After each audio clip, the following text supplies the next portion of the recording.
I talked to this guy, he says he walks 10 miles a day. We went out for a walk, and after 4 miles, he was just exhausted. I said, what's wrong, Mike? Like, why, you know, you walk 10 miles a day. Why is 4 miles bothering you so much? And something is wrong, obviously. And he goes, your miles are longer than mine. Went, oh, interesting. That option had never occurred to me. Today, I want to talk to you about bench press. I talk to a lot of people about bench press. It's a good marker. It's a common exercise that a lot of guys use. A lot of gals use it too. It helps with a lot of sports and functional life requirements. So having a good bench press is an asset.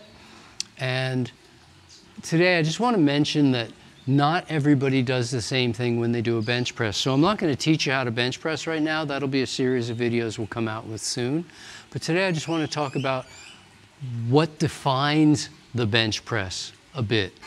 When we do a bench press, we typically have our feet on the floor, we have our rear end on the bench, we have our head and shoulders on the bench. When you see people lift their butt way off the ground, that changes the exercise dramatically, makes it far easier. And if they're telling you, oh yes, I bench press 250 pounds, they very often neglect to mention, but I have to lift my rear end off the bench, which makes it a different exercise. I'm not knocking the exercise or their strength. I'm just saying it's a different thing, and we don't really want to compare apples to oranges. If I ask 10 people, how much can you bench press, and one guy's talking about a specific thing and another guy's talking about something else, we're not getting really the right answer there. So feet on the bench, head on the bench, rear end on the bench, shoulders, everything stays on the bench. You can arch if you wish, but the hips and shoulders maintaining contact with the bench. The other big thing that happens a lot when people bench is they don't always finish the bench. A lot of times people will take the bar down, put it back up, and then somebody comes in and grabs it and helps them finish. We see this a lot. It's called an assisted bench. But they'll say, oh yeah, I did 250 pounds. And they either under their breath or they neglect to mention that it was assisted. They had a partner helping them with some of the weight. Probably not a lot, but some, or maybe helping them with the last 3 reps even. This is not the same thing. And again, I'm not knocking, saying there's no value there. It's fine if that's what you're trying to do, but when you're telling somebody else what you can do, it's not what you can do if you get this, that, or the next assistance. Perhaps the biggest thing about the bench press that literally defines it and makes it clear is whether or not the bar stops on the chest. Does it come to a full stop? A lot of people bring the bar down 3 inches from the chest and just start pushing it right back up.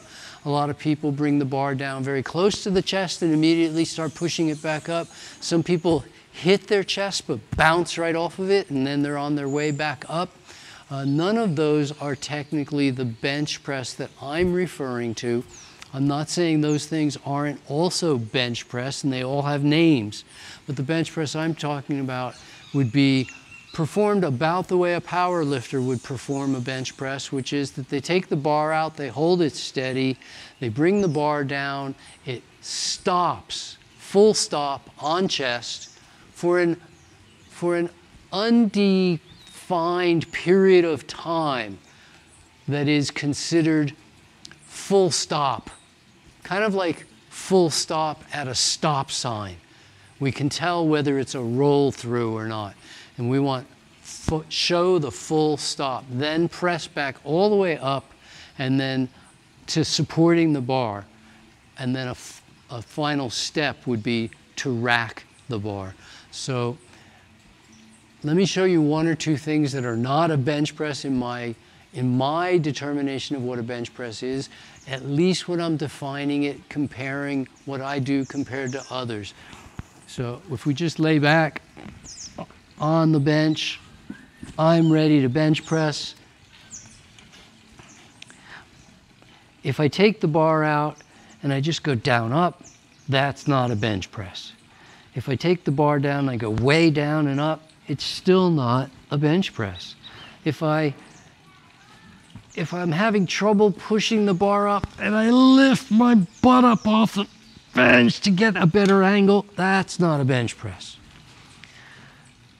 If I hit my chest and bounce right back up, I'm still not calling that a bench press, just so we can compare apples to apples.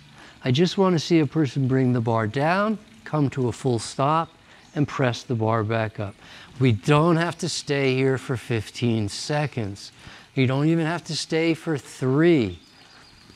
All we want to do is clearly define a full stop and turn back up. That's all it takes. It's not a momentary pause.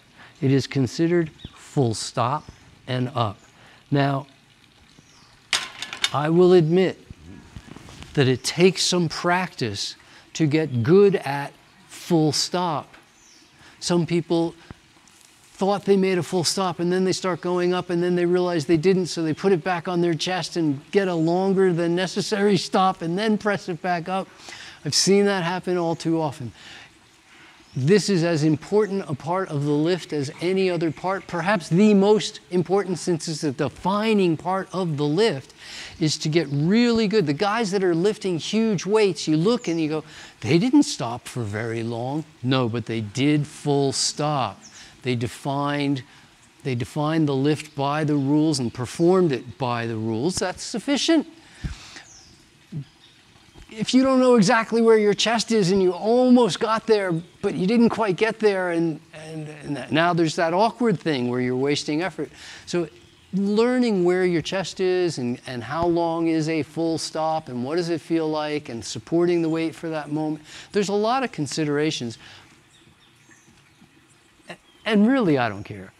I know that I can bench press 75 kilos, okay? I can bench press 165 pounds. It's more than my own weight by a little bit, and that's okay. I know what I can do. When somebody else comes along and says they can do double that, it's very impressive, but I'm not comparing me to them. I'm only comparing me to me. I'm really not. There are times in sports, perhaps, where I need to compare one person to another, but at this point in my life, I just need to know what I can do and work on my goal. I'm not really comparing. If they say they can bench press twice as much, fine.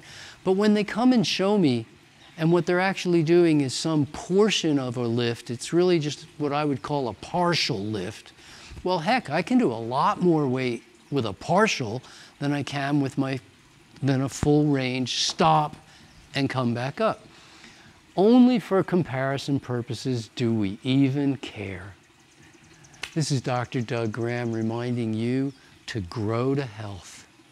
Health and Fitness Week was amazing. It was like, from the moment I walked in, I was just embraced by a bunch of 80-10-10ers who were super stoked to be there and super stoked on life. I wanted to train with Doug. I wanted to do sports with him. And it's like my energy, it's twice. It's fun. You should do it if you get a chance. Come to these events.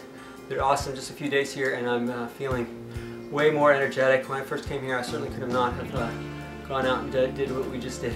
So 8-10-10. 3 times a week was the normal, and here I trained every day and I am loving it. I'm having the energy for it. I was at the highest potential I could possibly be, and that wasn't as high as I wanted to be. I feel that now, a week later, when I'm running, I have more space in my tank to keep going. We had amazing meals. Like, every single meal was just mind-blowing. Every night was themed with this magical experience, and the food was just extraordinary. Like, food that I never thought I could taste, like, straight out of the ground, It's just the best food of my life. And he pushed us, like, in ways I've never been pushed before. and I love that. It's amazing to want to run, to just out of nowhere be like, I'm ready to run. I've never had that feeling before, ever. We would work out 3 times a day. There was 3, like an AM and a right before lunch and then a PM practice, and there were different teachers leading different classes, so whatever your level is, you can participate in something that's really great and challenging for you. I had one of the greatest times of my life.